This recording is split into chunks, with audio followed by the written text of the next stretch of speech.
This episode is sponsored by JDAQA Software Testing, your scalable solution for manual, automated, security, and performance testing. Check us out at jdaqa.com. And with that, let's get on with the show.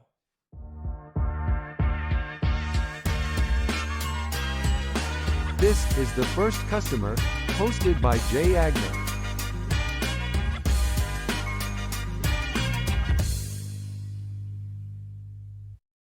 Hi, everyone. Welcome to the First Customer Podcast. My name is Jay Agnew. Today, I'm lucky enough to be joined by John Rossman, Managing Director of Rossman Partners. John, hello, sir. How are you? Jay, great to get to meet you, and thanks for all the work you do on this podcast. Oh, I appreciate that, brother. So I was looking through your background. It's like the who's who of enterprise companies in some places during your career. Where did you grow up initially, and did that have any impact on you kind of being an entrepreneur later in life? Yeah, so I grew up in Portland, Oregon, Southwest Portland, and I'm the youngest of four kids. I'm 58, so it was a long time ago, and everything. And my parents were, Depression, grew up in the Depression, World War II family. And I would say grew up with very kind of modest expectations and everything, right? And so while my parents and my family gave me a lot of, precious things like valuing education, got to go to college, all that sort of stuff, entrepreneurship was never a word I heard. Starting a business, starting your own business was never a concept I knew about and everything. And so in some ways, I think, everything kind of both makes you who you are, maybe held you back, maybe held you forward. But I don't think the way I grew up had a big impact on wanting to be an entrepreneur and starting my business. 58, man. I got to get your facial routine or whatever you do, man. You're looking good, Lord. You look much younger than 58. I will say that. So, I see you had a ton of experience, in corporate settings and doing enterprise stuff, and just kind of give me what are the Cliff Note version of kind of how, we're that youngest of four, you went out on your way, and it looks like you kind of jumped close to straight into the bigger fish. How did you make that jump? Yeah. So I studied engineering in college, and I was just always interested in efficiency, how to improve things, right? Processes, people's jobs, using technology, data systems and data integration. Like these were the common threads all the way across my career. So I started off, working at a consulting company. It was Anderson Consulting back then. In fact, it wasn't even Anderson Consulting when I started. I then was a partner at Arthur Anderson, and that's really where I started to see, like, I like selling concepts, right? Like I like selling the future and being able to both paint a compelling picture, a great picture, as well as getting other people to be able to join. I got to join Amazon. I was an early executive at Amazon, got to launch the marketplace business, and I left Amazon. And then I was a partner in another big consulting firm. And along the way, I wrote a book called The Amazon Way. I've written 3 books. We'll talk about the fourth a little bit, but that really just the books created an opportunity that I've taken advantage of. And so that's how I kind of got into my own business, Rossman Partners. How big was Amazon when you were there? It was Uh, 2005 or something? Yeah, great question. So 90% of the business in 2002, 90% of the business was books, music, video, all Mhm. first party, meaning we bought inventory, sold the inventory.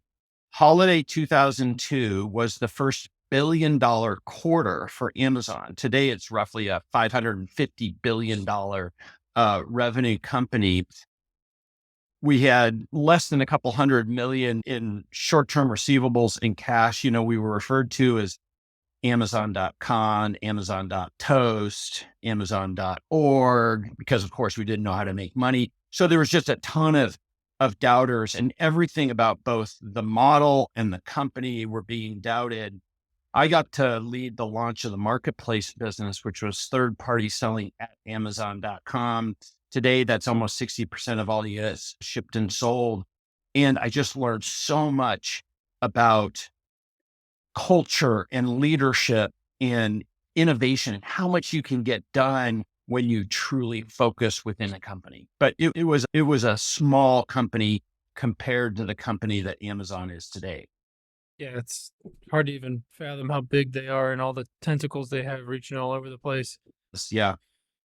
So tell me about Rossman Partners. I mean, you like I said, you had a ton of experience doing a ton of Yeah. different things. And it's interesting that you said, you kind of had a passion for improving and making things more efficient, because it took me a long time to realize that is a skill in and of itself, right? Like, as you're growing up, I think you hear a lot about creating things and making new things and doing that. And I always felt like maybe I wasn't at that level because I never really wanted to make something new. I like to take something that exists or is like make a better version of something that's already out there.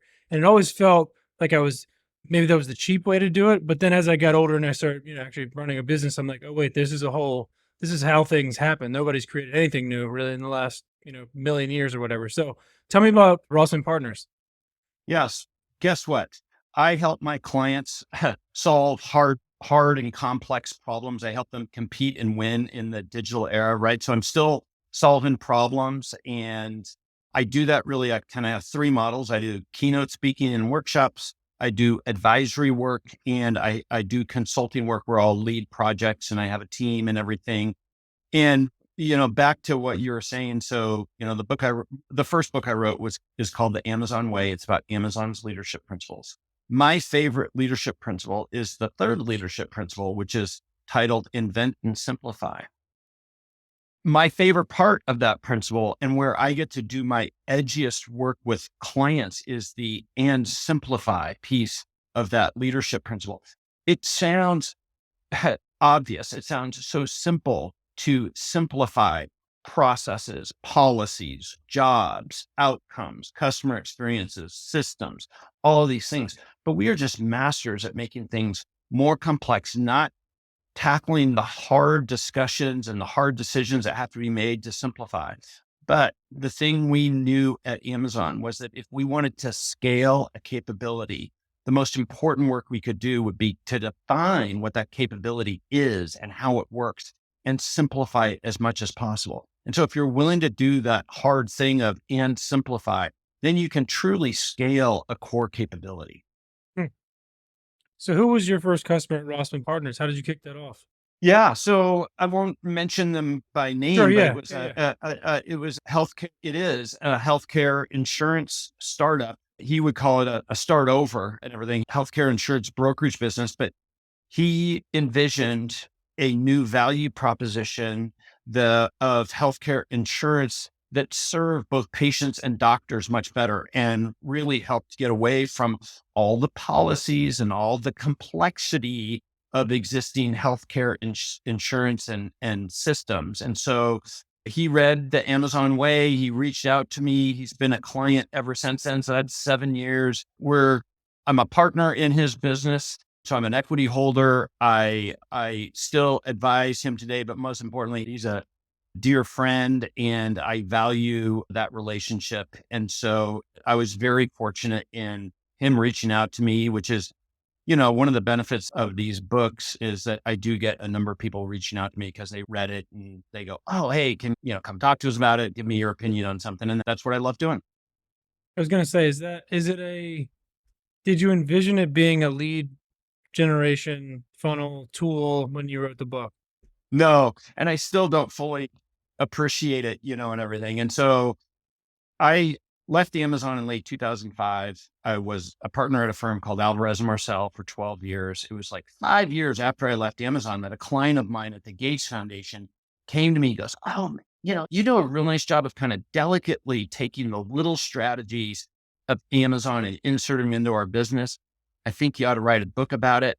I had never envisioned, even thought about writing a book and everything. And the smartest thing I did was I listened to him and I talked him into being my partner on these books. And so we still work on the books together today.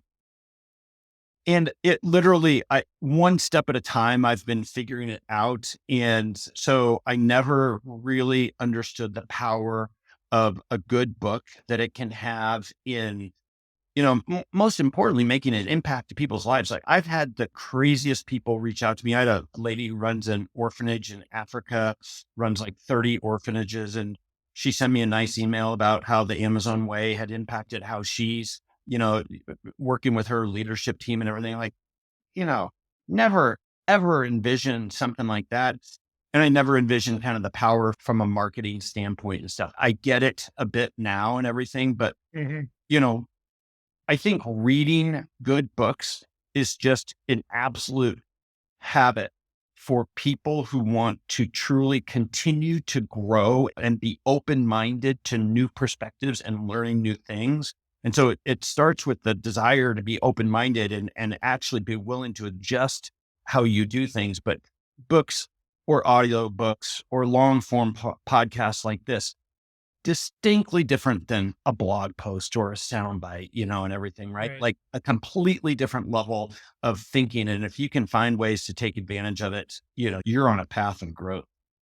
Did you have to get any sort of sign off from Amazon to write Yeah. use Yeah. any of their stuff? Another great question. I didn't ask to though either, because I knew, like, why would they say yes to this? I was the first, there's been a couple of former Amazon people who've written books. I was the first to do it explicitly about Amazon. And think through it through their lens, like what would be in it for them to say yes to this and everything. Right. And so I was very careful about, I've always kind of envisioned, like, just keep the ball in the middle of the fairway. This book was never meant to be salacious or anything like this. It's all about what other people can learn from a company like Amazon. And I always, people try to, drag me into speculation or whatever. It's like, hey, that's not my swim lane. I'm here to help you run a great business. You can go to Business Insider or whatever if you want kind of inside scoop on matters like that. When did you get into doing keynote speaking? Because that's another, lead funnel, lead Yeah, generation tool that a lot of people explicitly use. So, I mean, how did yeah. you get into that?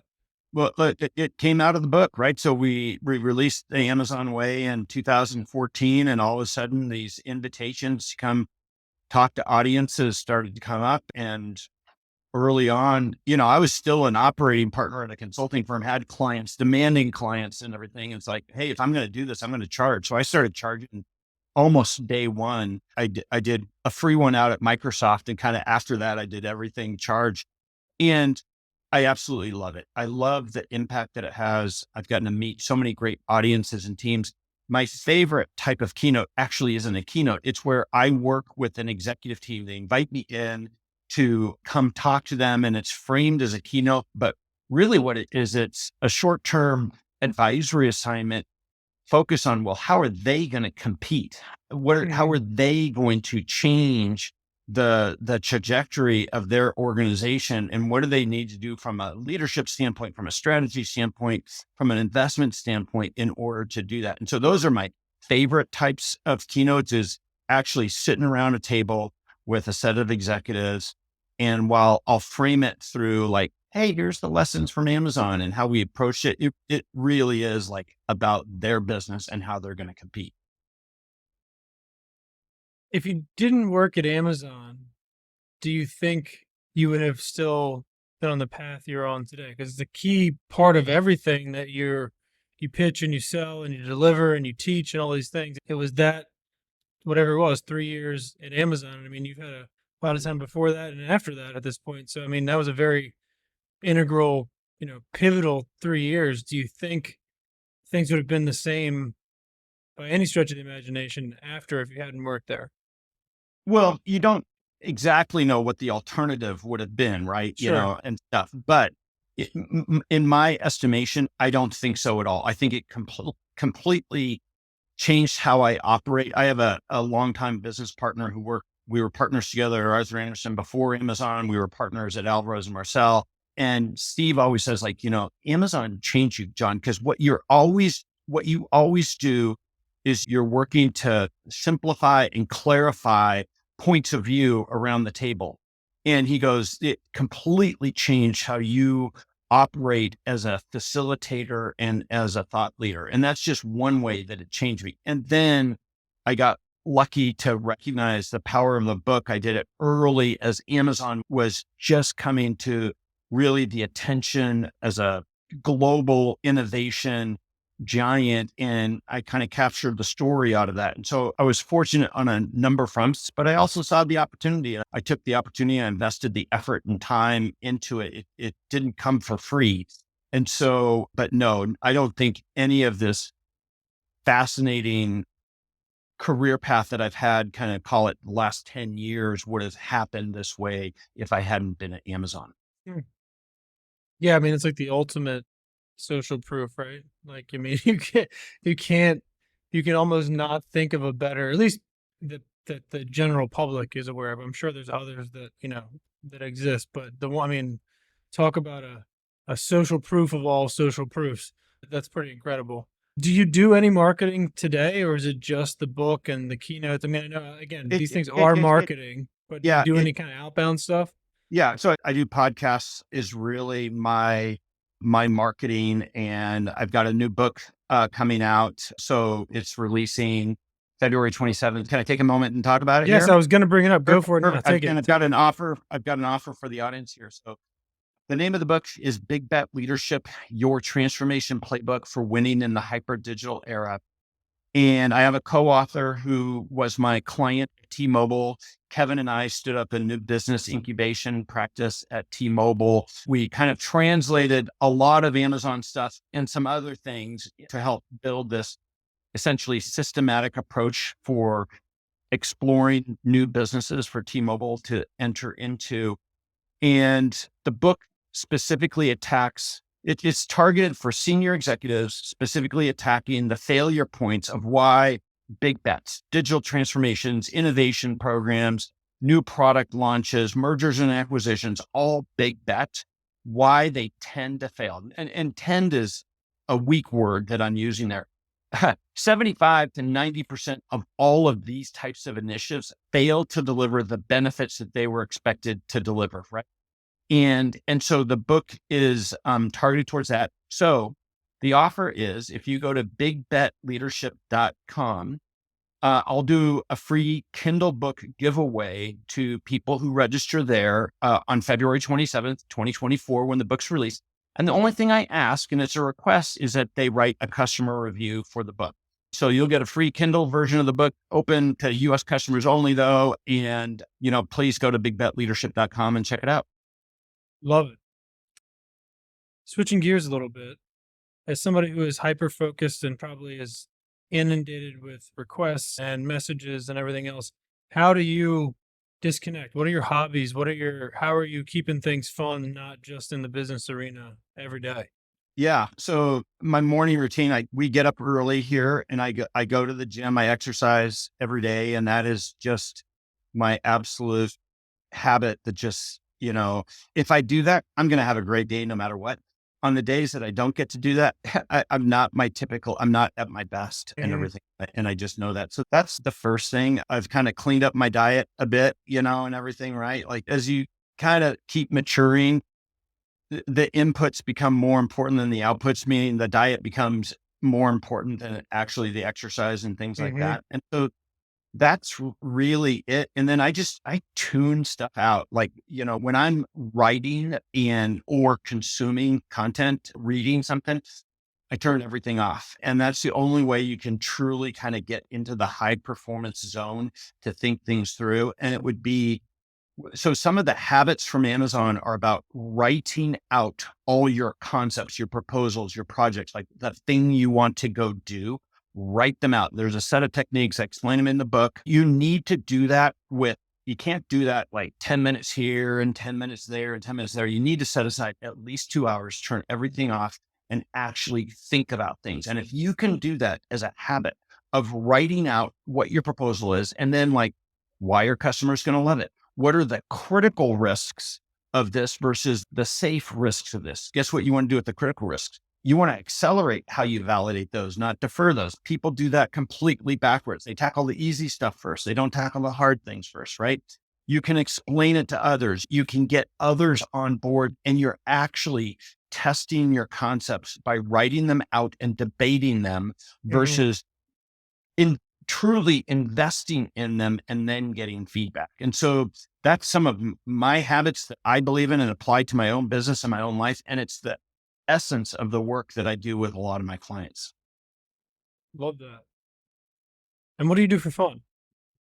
Well, I work out. I've got 2 grown boys now, but they were both athletes through college. And so we spent a lot of time. I definitely optimized through their high school and college years of getting to enjoy and participate through their athletics. I've got a French bulldog boss man who's typically with me, and everything. And my wife and I we just have a great time. So we bike, I swim a bunch, I do some other things. So it's mostly activity and then just keeping up with our kids. Beautiful. All right. Last question. If you knew you could do anything on earth, non-business related, and you knew you couldn't fail, what would it be?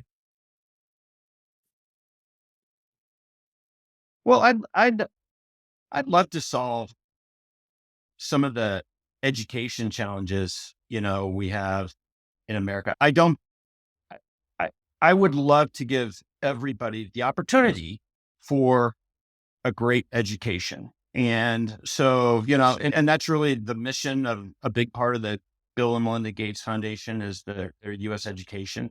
And I wish we could improve the effectiveness, which means both the effort and the resources it takes going into education, and most importantly, the outputs, the rewards we get out of education. And I think that's what the American, ethos and dream is built on is education and opportunity for education.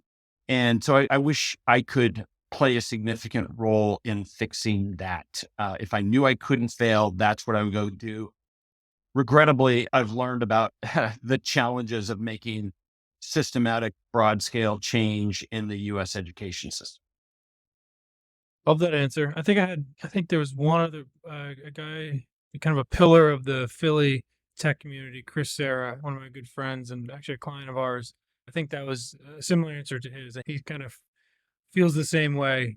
He wants to do it. He knows the problems that are there, but if you couldn't fail, it's a great answer. So, all right, if people want to find And my second answer to that is I'd go to Vegas, right? So all I'd right, be there you on my go. way to All right, Vegas. so you got your altruistic, and then you got your, Ex- your fun answer. I love that. All right, if you want to find you, if they want to find your books, if they want to find more about your business, tell me where I can find you. Yeah. So first register for the new book, bigbetleadership.com. Rossmanpartners.com is my business website, or just hit me on LinkedIn, John Rossman. That's probably the easiest. All right, beautiful, man. Well, you're an impressive guy. I hope people look you up. I will definitely link the book URL in. We'll get some people over there. I'm going to check out your book and give it a read. I have not done that yet, but I appreciate you being on today. I hope you have a great weekend, and we'll talk to you again soon. All right, thanks, John. Jay, great meeting. Thanks. See you, man.